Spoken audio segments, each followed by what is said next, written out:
Hi friends, ഇത് നല്ല super taste ആയിട്ടുള്ള ചക്ക ഗോതമ്പ് പായസം എങ്ങനെ ഉണ്ടാക്കാൻ നോക്കാം. അപ്പോൾ ആദ്യം തന്നെ നുറുക്ക് ഗോതമ്പ് ഞാനിവിടെ വേവിച്ചെടുത്തിട്ടുണ്ട്. അപ്പോൾ ഞാനിവിടെ ഒരു ഗ്ലാസ് നുറുക്ക് ഗോതമ്പാണ് എടുക്കുന്നത്.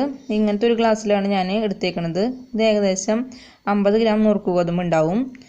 അപ്പോൾ ഇത് ഒരു 2-3 വട്ടം വെള്ളത്തിൽ നന്നായി കഴുകിയതിന് ശേഷം അരമണിക്കൂറെങ്കിലും കുതിർത്തി വെച്ചിട്ട് നമുക്കിത് കുക്കറിലേക്ക് ഇട്ട് കൊടുക്കാം. അപ്പോൾ കുക്കറിൽ ഇട്ട് കഴിഞ്ഞ് ഗോതമ്പിൻ്റെ മേലെ വെള്ളം നിൽക്കുന്ന രീതിയിൽ വെള്ളം ഒഴിച്ച് കൊടുത്തതിന് ശേഷം 2 വിസിലടിച്ച് വേവിക്കാം. 2 വിസിലടിച്ച് കഴിഞ്ഞാൽ എയർ തന്നെ പോകുമ്പോഴേക്കും ഗോതമ്പ് നന്നായി വെന്തിട്ടുണ്ടാവും. പിന്നെ വേണ്ടത് ശർക്കര ഉരുക്കിയതാണ്.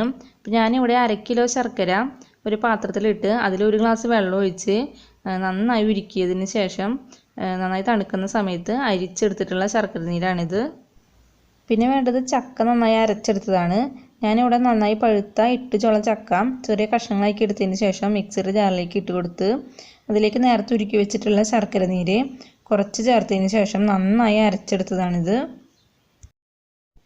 ഇനി വേണ്ടത് നാളികേരം പാലാണ്. ഞാനിവിടെ 2 നാളികേരം ചിരകി എടുത്തതിന് 300 ml ഒന്നാം പാലും 1 ലിറ്റർ രണ്ടാം പാലും നന്നായി അരിച്ച് എടുത്തിട്ടുണ്ട്.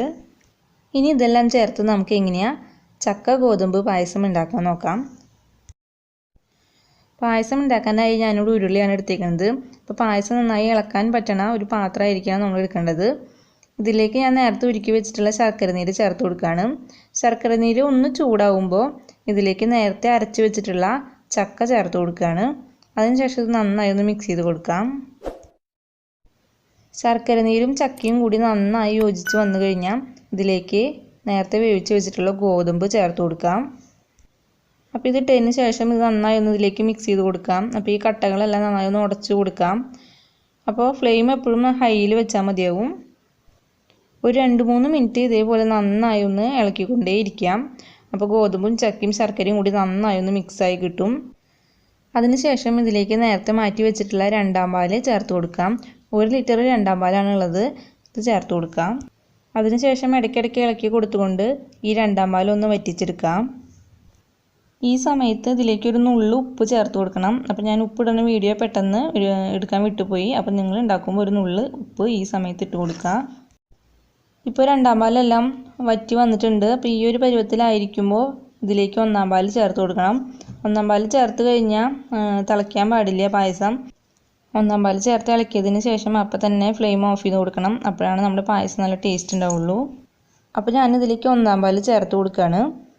അതോടൊപ്പം തന്നെ ഞാൻ അതിലേക്ക് ഒരു 5-6 ഏലക്ക, 1/4 ടീസ്പൂൺ നല്ല ജീരകം, ഒരു ചെറിയ കഷ്ണം ചുക്ക് എല്ലാം കൂടി നന്നായി പൊടിച്ചത് 1 ടീസ്പൂൺ ചേർത്ത് കൊടുക്കുകയാണ്. ഇത് ചേർക്കുമ്പോൾ തന്നെ നമ്മുടെ പായസത്തിന് നല്ല മണമായിരിക്കും. അപ്പോൾ ഇങ്ങനെ പൊടിച്ച മിക്സ് നിങ്ങൾ ചേർക്കാനായിട്ട് ശ്രദ്ധിക്കുക. അതിനുശേഷം ഒന്ന് ഇളക്കിയതിന് ശേഷം നമുക്ക് തീ ഓഫ് ചെയ്ത് കൊടുക്കാം. അപ്പോൾ നമ്മുടെ പായസം ഇപ്പോൾ റെഡി ആയിട്ടുണ്ട്. ഇതിലേക്ക് നമുക്ക് അണ്ടിപ്പരിപ്പ് മുന്തിരിയും വറുത്തിട്ട് കൊടുക്കാം. അപ്പോൾ അതിന് വേണ്ടി ഒരു ചീനച്ചട്ടി വെച്ച് നന്നായി ചൂടാവുമ്പോൾ ഇതിലേക്ക് കുറച്ച് നെയ്യ് ഒഴിച്ച് കൊടുക്കാം. അതിനുശേഷം ഇതിലേക്ക് കുറച്ച് അണ്ടിപ്പരിപ്പ് മുന്തിരിയും ചേർത്ത് കൊടുക്കാം. ഇത് നിങ്ങളുടെ ഇഷ്ടത്തിനനുസരിച്ച് കൂട്ടിയും കുറച്ചും ചേർത്ത് കൊടുക്കാം. അത് കഴിഞ്ഞ് ഇതൊന്ന് റോസ്റ്റ് ചെയ്തെടുക്കാം. അതിനുശേഷം ഇത് നേരെ പായസത്തിലേക്ക് ഇട്ട് കൊടുക്കാം. അത് കഴിഞ്ഞ് പായസം ഒന്ന് ഇളക്കി കൊടുത്തു കഴിഞ്ഞാൽ നമ്മുടെ ചക്ക ഗോതമ്പ് പായസം റെഡി ആയിട്ടുണ്ട്. നല്ല ടേസ്റ്റാണ് ഇത് കഴിക്കാനായിട്ട്. അപ്പോൾ എൻ്റെ ഈ വീഡിയോ ഇഷ്ടമാണെങ്കിൽ ഈ വീഡിയോയ്ക്ക് ഒന്ന് ലൈക്ക് ചെയ്യുക. ഒപ്പം നിങ്ങളുടെ അഭിപ്രായങ്ങളൊന്ന് കമൻറ്റ് ചെയ്യുക. അതേപോലെ എൻ്റെ ചാനൽ ഒന്ന് സബ്സ്ക്രൈബ് ചെയ്യുക. ഒപ്പം മറ്റുള്ളവർക്ക് ഷെയർ ചെയ്ത് കൊടുക്കുക. അപ്പോൾ ഇനി വേറൊരു വീഡിയോ ആയിട്ട് കാണാം. അതുവരേക്കും എല്ലാവർക്കും ബൈ.